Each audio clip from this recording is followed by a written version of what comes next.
Finalmente, hoje é sexta-feira. Peraí, você não entendeu o motivo da minha comemoração? Calma que eu explico. É que durante essa pandemia maluca, comigo é assim, cada dia, cada semana pra mim é uma conquista. O negócio é ter força e fé que tudo vai passar. Então já sabe, até a vacina chegar, vamos nos cuidar e proteger todo mundo de quem a gente gosta, entendeu? Sim, eu sei que amanhã é sábado, dia dos namorados, e que domingo é dia de Santo Antônio, o santo casamenteiro. Mas calma, muita calma nessa hora, que se a gente se cuidar direitinho, daqui a um tempinho todo mundo vai poder voltar a encontrar aqueles amigos, as amigas, sem ansiedade e sem medo. Enquanto esse dia não chega, vamos aproveitar esse tempo em casa, sabe para quê? Para estudar. Então, vamos ver agora o que vai rolar nessa edição da Hora do Enem. E no programa de hoje a entrevistada é a psicóloga Marisa Gonçalves, com várias dicas. E como amanhã é dia dos namorados, não pode faltar falar sobre relacionamento. Além disso, a teleaula do dia, apresentada pelo Lande Vieira, é de Química Espanhola, abordando linguagens e códigos. E no quadro Janela do Enem, o entrevistado é o estudante de ensino médio do Rio de Janeiro, João Expósito. Estamos juntos, hein, turma? Vem comigo porque tá na sua hora, a Hora do Enem. E Dia dos Namorados está chegando e nas dicas de hoje nós vamos falar sobre relacionamento. E para falar um pouquinho sobre isso, vou conversar com a psicóloga Marisa Gonçalves. Tudo bem? Bem-vinda, Marisa! Olá, tudo bom? Vamos falar de um tema muito importante, né, que tem a ver, lógico que não tem a ver diretamente com o Enem, mas tem diretamente a ver com a vida do aluno, do jovem que está ali. Relacionamento, como lidar nesse momento com o relacionamento afetivo e os estudos? Tem que tentar conciliar, né? Porque é um momento de muita ansiedade, você entra numa preparação, né, mais forte, né, de estudo, né, de horas, né, de estudo. Então é preciso tentar conciliar, né, e que o relacionamento não seja nesse momento um peso, né, que vá atrapalhar, né, os seus estudos, né, os horários que você, né, o aluno, né, colocou como meta, né? Então é importante haver o quê? Um planejamento primeiro, né? Planejar, né, o seu dia de estudo, o seu dia a dia, né? Na verdade, Sim. como você planeja um dia de trabalho. É bem isso mesmo, né? Porque se preparar para o Enem é quase que um trabalho, né? Você tem que se organizar, ver as horas, né, que você pode trabalhar, que você pode estudar, né, na verdade. Tem que ter as horas para o divertimento também, claro, e isso entra o relacionamento, né? O relacionamento amoroso, quem tiver, né, nesse momento em relacionamento. Com Então, certeza. eu acho que o principal é o planejamento, Ou seja, tá, o Tatiana? Eu planejamento dos acredito que horários de seja estudo. o melhor, planejar o dia, né? As horas do seu dia, o que você vai tirar para estudo, qual o horário que você vai tirar para o seu divertimento, descanso, né? Alimentação, que é muito importante, exercício físico, né? Se for uma pessoa que pratica, né? Então é importante planejar mesmo, fazer um roteiro, né? Até, né? Pode fazer um roteiro. Com certeza. Então é importante planejar justamente ter um cronograma para estudos e também separar um tempinho ali para o namoro, né? De repente já conversar com o namorado, olha, vou tal hora é seu horário da gente se encontrar. Outros horários são para eu estudar. Isso. Enfim, junto também com a Isso. própria família. Agora, Marisa, eu queria para finalizar que você deixasse uma mensagem para quem está nos assistindo. Olha, uma mensagem que eu gostaria de deixar, né, que eu até, conforme a gente conversou ontem, né, eu fiquei pensando um pouco sobre os temas, e eu acho que uma mensagem importante, né, para esse jovem adulto, né, que está começando a vida, né, em todos os sentidos, né, daqui a pouco vai estar também numa profissão, é ter respeito pelo ser humano, por qualquer área que você escolher, né, sempre ter respeito. É importante o respeito no sentido de ser humano, né? Você respeitar o outro e se respeitar também, né? Aqui eu não acho que confundem muito respeito com medo à autoridade, né? Não é essa a questão, né, que eu estou focando, né? É o respeito no sentido de você também se respeitar. E a partir do momento que você respeita, né, os seus sentimentos, né, seja no relacionamento humano, seja na relação com a sua profissão, enfim, relacionamento em geral, né, você se respeitando, seguindo o seu desejo, a sua vontade também, né, o respeito pelo outro também acontece. Então, é essa mensagem que eu gostaria de deixar. Essa é a Marisa Gonçalves, direto de Minas Gerais, participando da Hora do Enem. O nosso curso de apoio e revisão intensiva, que reforça o conteúdo que você assiste aqui na Hora do Enem, está disponível para todo o Brasil. Para mais informações, acesse o site www.horadoenem.org.br. O curso é bem intuitivo, prático e dinâmico, o que facilita toda a compreensão da programação do Enem. A TV Escola e seus parceiros, com grande experiência em Enem, resolveram dar aquela forcinha a mais nessa missão, disponibilizando um acesso a um amplo conteúdo de apoio e reforço, a fim de proporcionar uma revisão completa com foco exclusivo no Exame Nacional. Os estudantes poderão participar de um novíssimo curso intensivo multiplataforma, com site, aplicativo, e-books, para estimular a preparação da galera que vai fazer as provas do final do ano. Videoaulas específicas com professores especialistas e uma programação completa, incluindo resumos, exercícios, testes online. Essa é a sua hora, a Hora do Enem. E para entrar agora mesmo no ritmo das aulas, o nosso querido Lande Vieira vem aí apresentando a teleaula do dia, uma super aula de Química Espanhola, abordando linguagens e códigos. Lembrando que essa aula foi gravada antes da pandemia. É com você, Lande! Hora do Enem no ar, hablando em espanhol.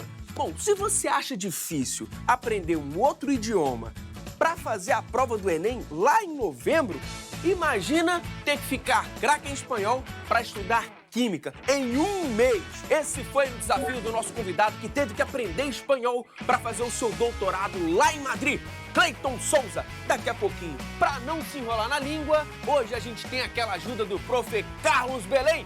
Bem-vindo! É certo? Falou sim, falou certo. Quando o assunto é língua espanhola no Enem, o que mais chama atenção? É que não exige muito que você saiba a língua espanhola. Exige muito mais que você esteja inteirado com o que acontece na sociedade, porque eles vão trazer textos mais voltados para isso, e também que você tenha uma boa leitura.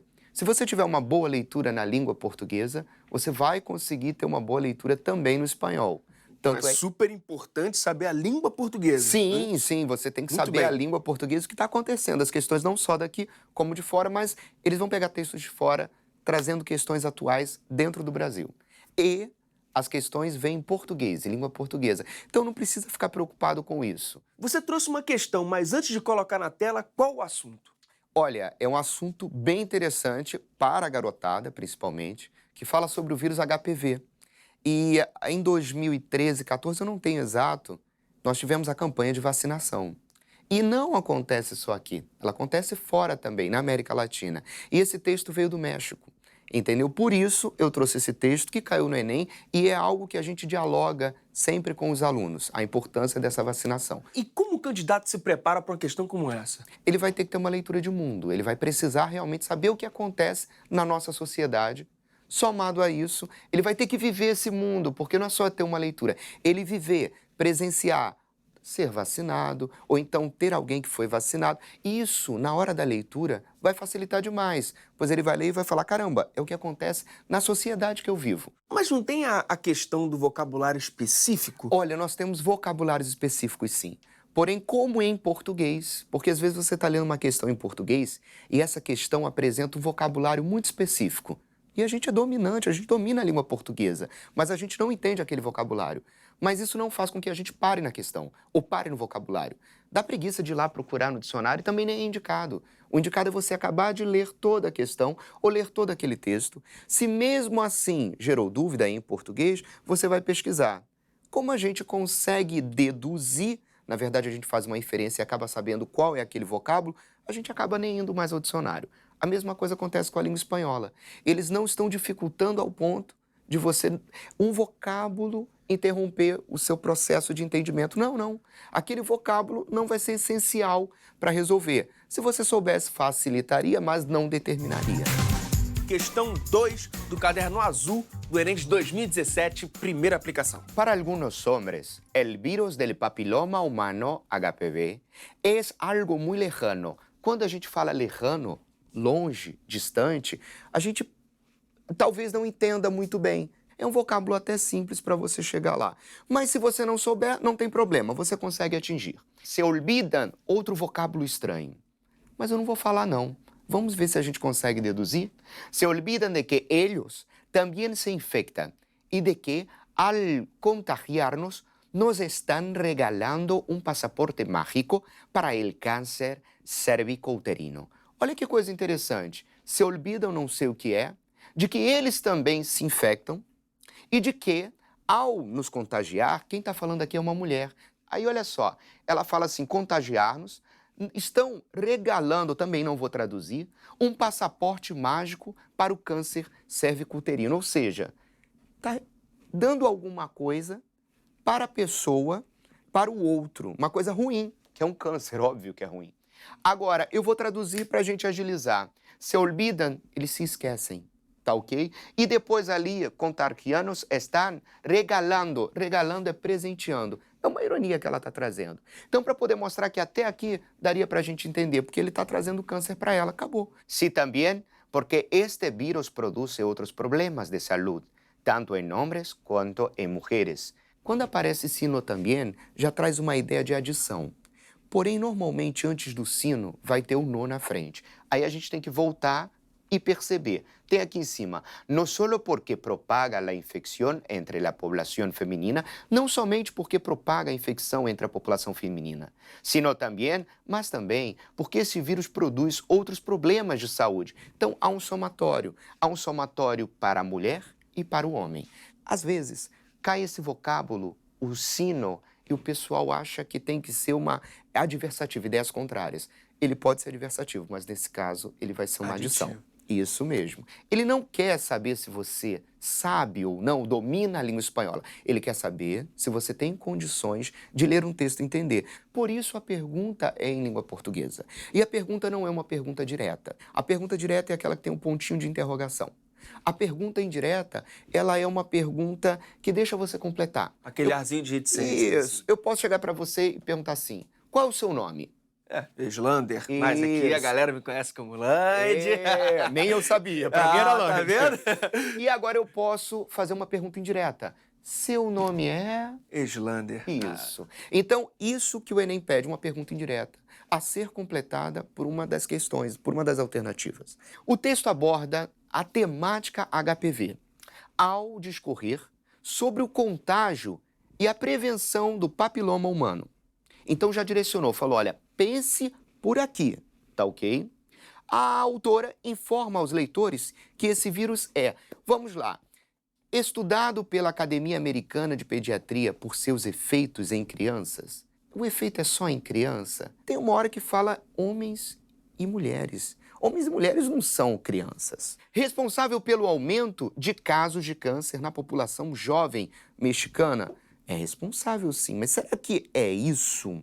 Ignorado pelos homens por se restringir à população feminina, é ignorado pelos homens sim. Tanto é que o texto trata isso, mas não se restringe à população feminina. Isso aqui é o que vai gerar muito problema pra gente. E aí você, opa, é isso aí. Não, calma, leia tudo. Combatido por vacinas que devem ser aplicadas tanto em mulheres quanto em homens. Sim, e nós tivemos essa questão muito grande no Brasil, que foi assim, vamos vacinar somente as meninas.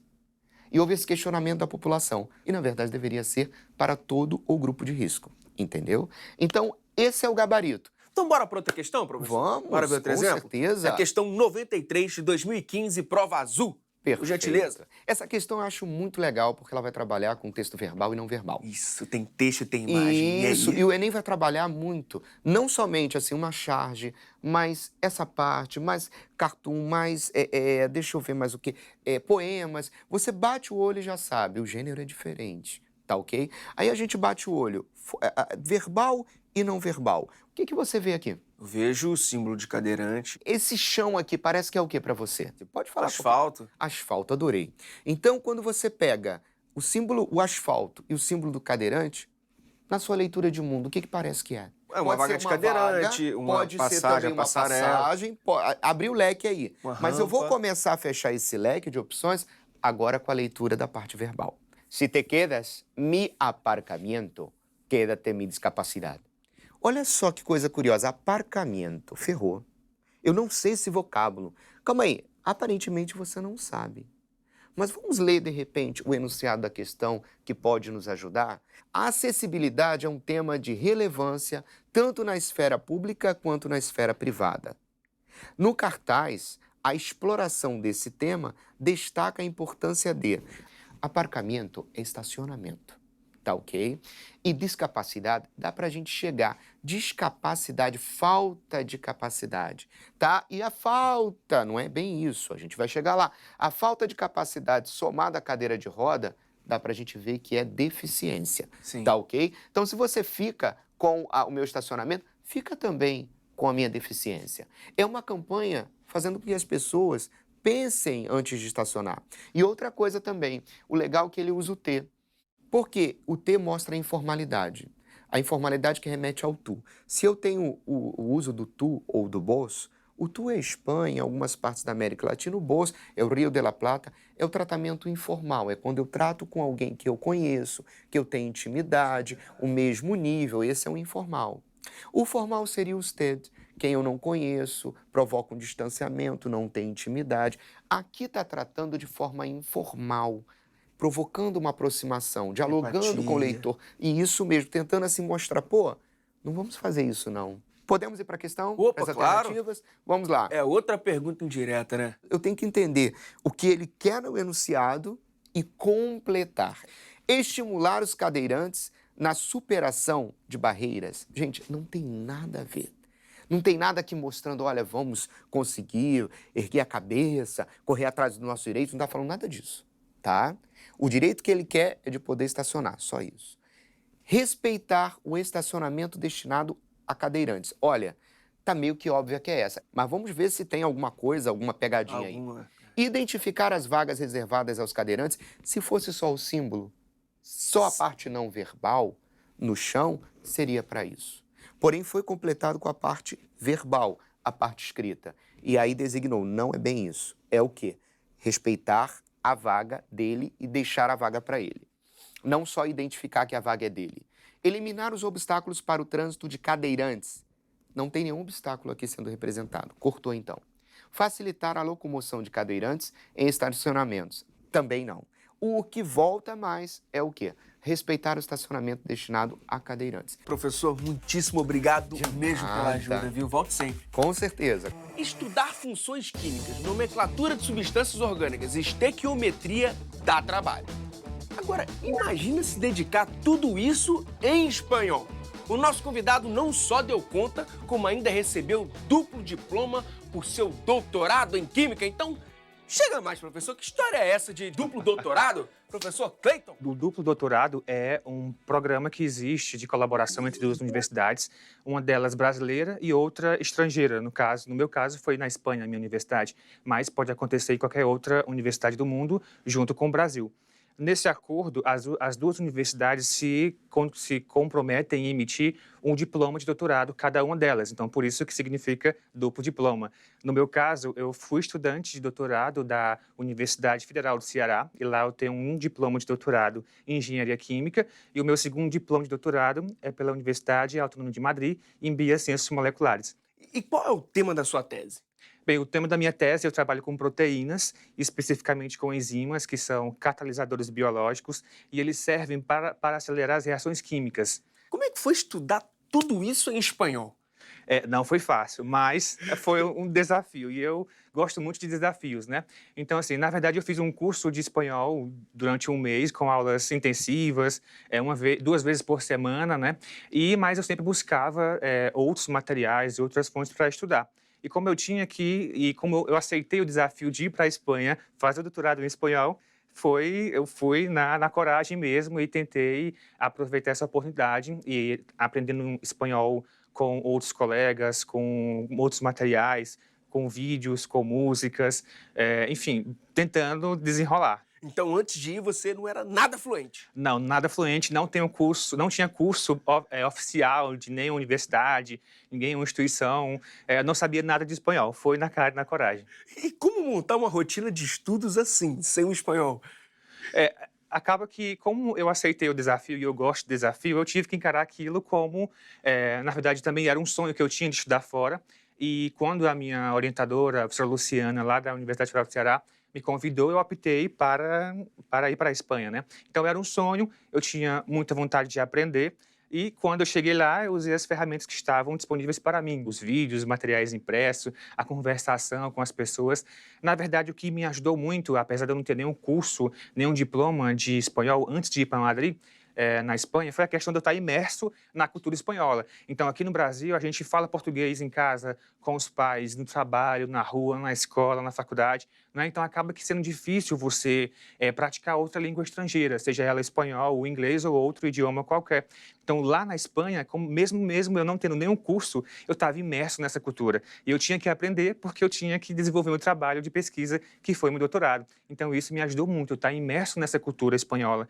Escutava de manhã espanhol, a notícia de jornais em espanhol, pegava o transporte, escutava o espanhol, chegava na faculdade, tinha reunião com o orientador, o professor Roberto Lafuente, em espanhol, saía do laboratório no final da tarde, à noite, tinha reunião em espanhol, meus companheiros de trabalho eram todos espanhóis. Então, assim, eu estava realmente imerso na cultura espanhola, tinha o interesse e a obrigação de aprender, porque senão eu não conseguia trabalhar.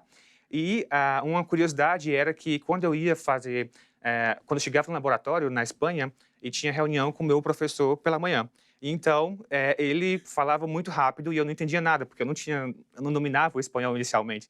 E aí eu tinha uma colega, Cristina, que falava muito devagar o espanhol. Então, isso me ajudou muito. Eu combinava com a Cristina. Cristina, tu anota tudo que ele fala, porque tu entende melhor. E quando chegar lá no laboratório, tu me explica o que ele falou. Então, foi assim buscando estratégias para facilitar o meu aprendizado de espanhol, que eu consegui desenvolver o meu espanhol e consegui ser fluente no idioma.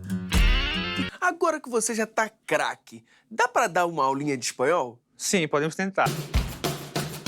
Então aqui a gente vai conjugar o verbo estudiar, que significa estudar. Aqui está no presente do indicativo. Então a primeira pessoa são yo, estudio, tú estudias, él y ella estudia, nosotros o nosotras estudiamos, vosotros o vosotras estudiáis e ellos ou ellas estudiam. Então aqui é a conjugação do verbo estudar em espanhol. E que é super importante, né? Estudar, estudar. Bom, você fez o Enem. Quero saber como você foi na prova de língua espanhola. Tive dificuldade, claro, né? Porque o contato com uma língua diferente, eu, como aluno de escola pública, só tive no ensino médio. Então, não foi um aprendizado suficiente para que eu fizesse uma prova adequada do Enem, tá? Mas isso foi há 10 anos atrás, aqui quase 15 anos, 2000 e 2002, quando eu terminei. Então, hoje, eu acho, os alunos das escolas públicas, na sua maioria, eu acho que têm mais acesso às ferramentas que possibilitam um maior aprendizado e conseguir desenvolver a prova do Enem com mais facilidade do que eu não tive naquela época. Mas eu sempre tive o gosto de aprender espanhol e isso me ajudou muito. Sempre tive o interesse de aprender espanhol, de aprender uma segunda língua. Então, eu sou um pouco ansioso e sempre gosto de buscar o conhecimento. Então, eu não esperava as aulas, por exemplo, de espanhol ou de matemática, de química para eu aprender. Eu sempre tentava dar uma olhada antes nos conteúdos, material impresso, em músicas, aquilo que estava nas minhas possibilidades. Então, isso é um conselho também que eu dou para os estudantes do ensino médio que estão se preparando para o Enem, né, se atualizarem, buscarem conhecimento, inclusive na língua estrangeira, para se dar bem na prova do Enem. E E no Janela do Enem de hoje, o estudante direto de Maricá é o João Expósito. Tudo bem, João? Bem-vindo à Hora do Enem! Tudo bem, bom dia. Olha, tô sabendo que você já está se preparando para as provas desse ano. Você fez ano passado a prova de teste. Queria que você me contasse um pouco da sua rotina. Isso.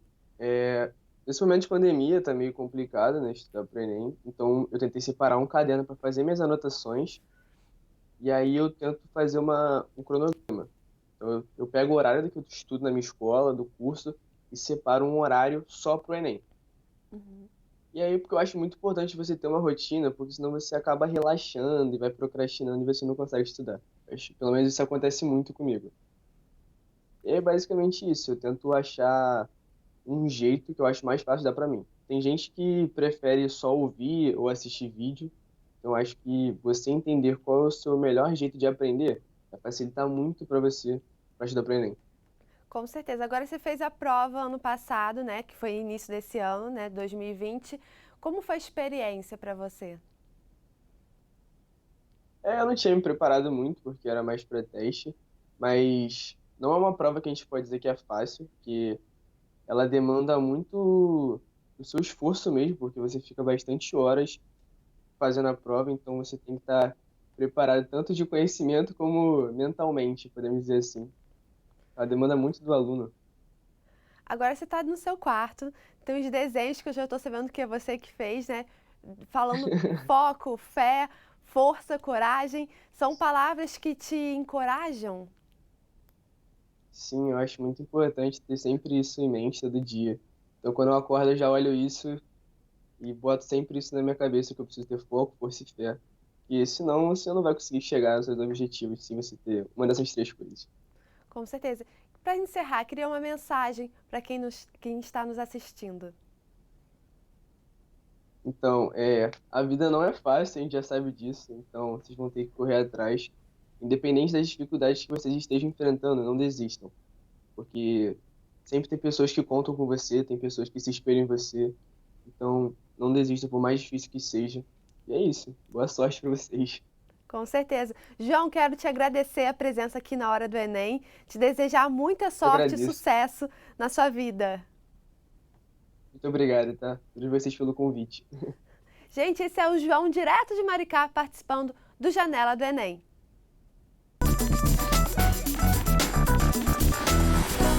Chegamos ao final do programa de hoje, unindo mix de dicas gerais em português, aulas de história e um bate-papo especial no nosso quadro Janela do Enem. Lembrando que você pode estar participando aqui conosco. Basta entrar em contato com o nosso WhatsApp, que está aqui na tela, e contar um pouco da sua história. Você pode dar sugestões e tirar também algumas dúvidas. E se você perdeu algum programa durante a semana, não fique preocupado. Temos a Maratona do Enem, aos sábados, às 13 horas e domingo, às 6 horas da manhã, com tudo que rolou durante essa semana. Nosso canal do YouTube também está ativo. Queremos ver você aqui, estudando e se preparando para as provas do Enem. Aproveite e tire também uma foto e marque a gente nas redes sociais através da hashtag Hora do Enem. Ou também marque no @TV Escola e dessa apresentadora Tatiana D'Angelo. Queremos conhecer os rostinhos que estão por trás da telinha e ter mais interação com você, porque aqui estamos cada vez mais, conectados e juntinhos. E para mais informações sobre o curso intensivo multiplataforma, acesse o site www.horadoenem.org.br e siga em frente, porque é preciso recuperar o tempo perdido. É hora de ter confiança, é hora de estudar. Confie e tenha muita fé. Continue firme no seu caminho, pois essa é a sua hora, é a hora do Enem. Até segunda-feira e bons estudos. Até lá!